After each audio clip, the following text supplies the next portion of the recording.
Highways निकलते हैं और 24 घंटे शहर में जो है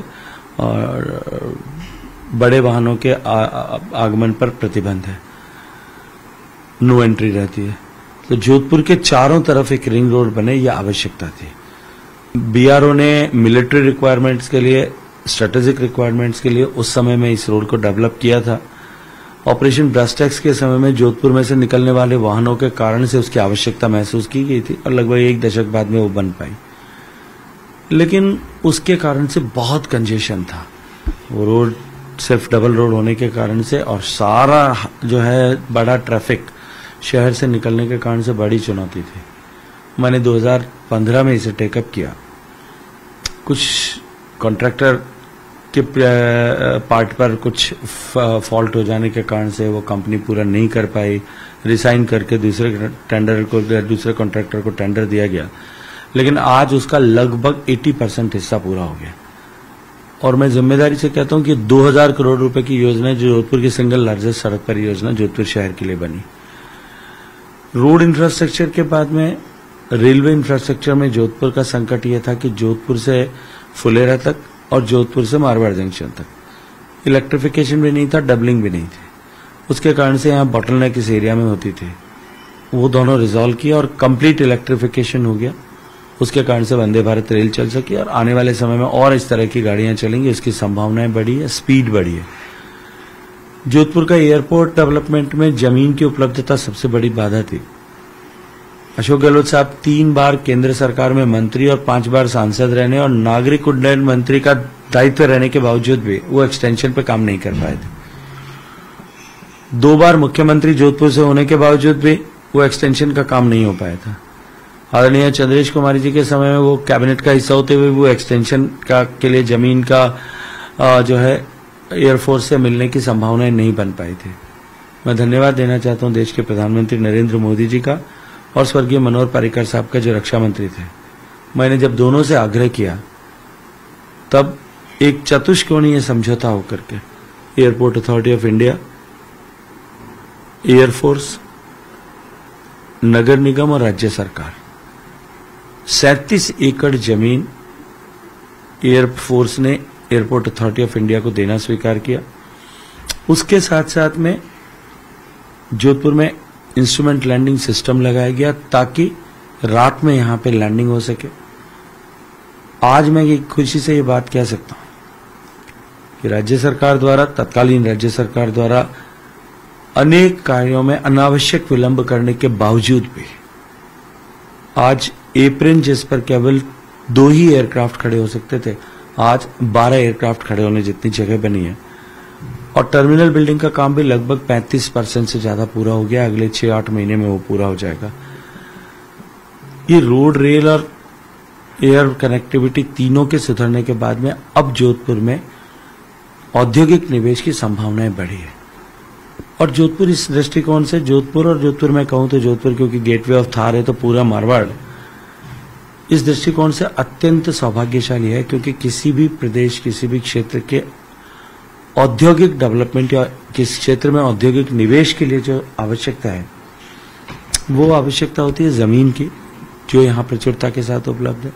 इलेक्ट्रिसिटी या पावर की वो यहाँ पे सरप्लस है, जितना जनरेट होती है उसके कंपैरिजन में। सोलर एनर्जी का यहाँ बहुत बड़ा जो है सोलर पार्क लगे हैं।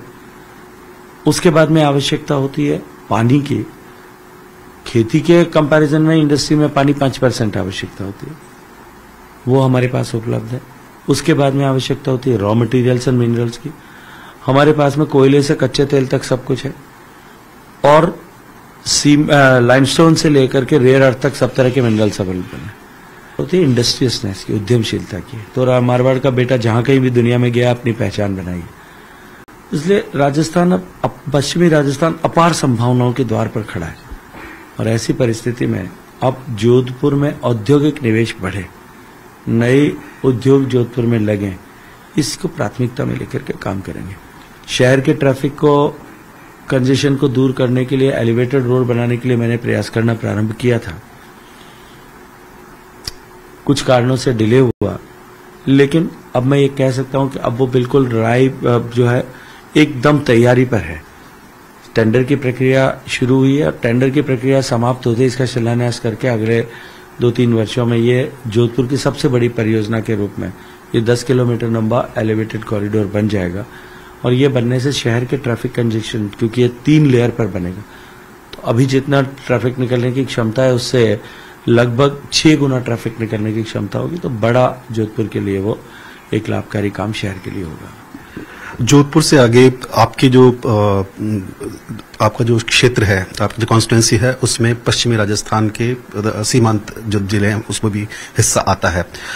आप राजस्थान के रहने वाले हैं, पानी यहाँ के लिए बहुत महत्वपूर्ण है और आपके पास में जल शक्ति जैसा मंत्रालय सबसे इम्पोर्टेंट रहा है।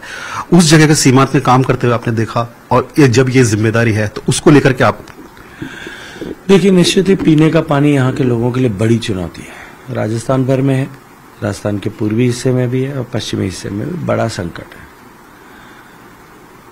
ट्रेडिशनल सोर्सेज के धीरे धीरे विलुप्त होने के बाद में ये चुनौतियां और भी बढ़ने लगी हैं। आजादी से लेकर के 2019 तक सभी सरकारों के द्वारा प्रयत्न करने के बावजूद भी केवल 16% घरों तक ही पीने का पानी देश में पहुंचा था और राजस्थान में 12% तक ही पहुंच पाया था। आज कांग्रेस पार्टी के लोग प्रश्न चिन्ह खड़ा करते हैं, लेकिन 3 बार जोधपुर का मुख्यमंत्री रहने के बावजूद भी, या मैं कहूं कि 75 साल में से लगभग 45 साल तक कांग्रेस पार्टी का शासन रहने के बावजूद भी राजस्थान में 12% घरों तक पीने का पानी पहुंचा था। माननीय प्रधानमंत्री जी का संकल्प था कि हम देश के हर घर तक पीने का पानी पहुंचाएं।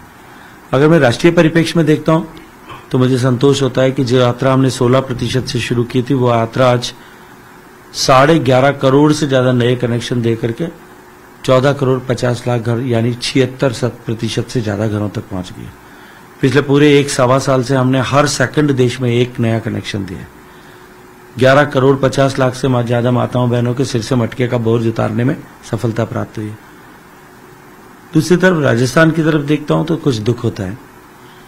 सबसे ज्यादा संसाधन राजस्थान को देने के बावजूद भी, बजट आवंटन 27,000 करोड़ रुपए पिछले 4 साल में करने के बावजूद भी, और राजस्थान के 1 करोड़ घरों तक पानी पहुंचाने के प्रोजेक्ट्स को राजस्थान सरकार द्वारा जो डीपीआरस बना करके सबमिट की गई थी उनको अप्रूव कर देने के बावजूद भी,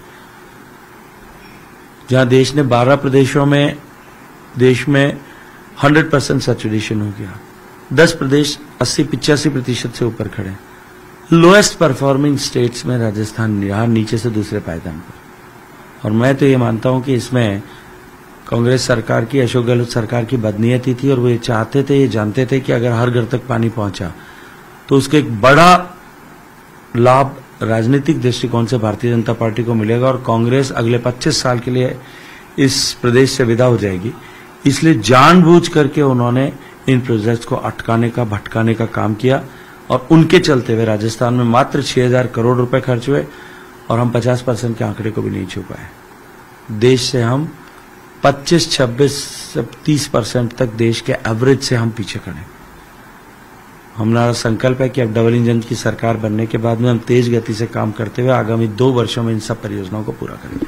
नई सरकार बनते ही एआरसीपी वाला मुद्दा भी सॉल्व हुआ, हरियाणा के साथ पानी वाला भी। निश्चित रूप से ईस्टर्न राजस्थान कैनाल प्रोजेक्ट का मुद्दे को भी इसी तरह से एक राजनीतिक अस्त्र के रूप में, ब्रह्मास्त्र के रूप में, भस्मासुर के रूप में खड़ा करने का काम जो है अशोक गहलोत साहब ने किया था। और मैंने तो चुनाव से पहले भी कहा था, विधानसभा चुनाव से पहले भी, कि वे प्यासे कंठों पर और प्यासे खेतों पर, किसान की आस और महिला के विश्वास पर चोट करके राजनीतिक पाप कर रहे हैं।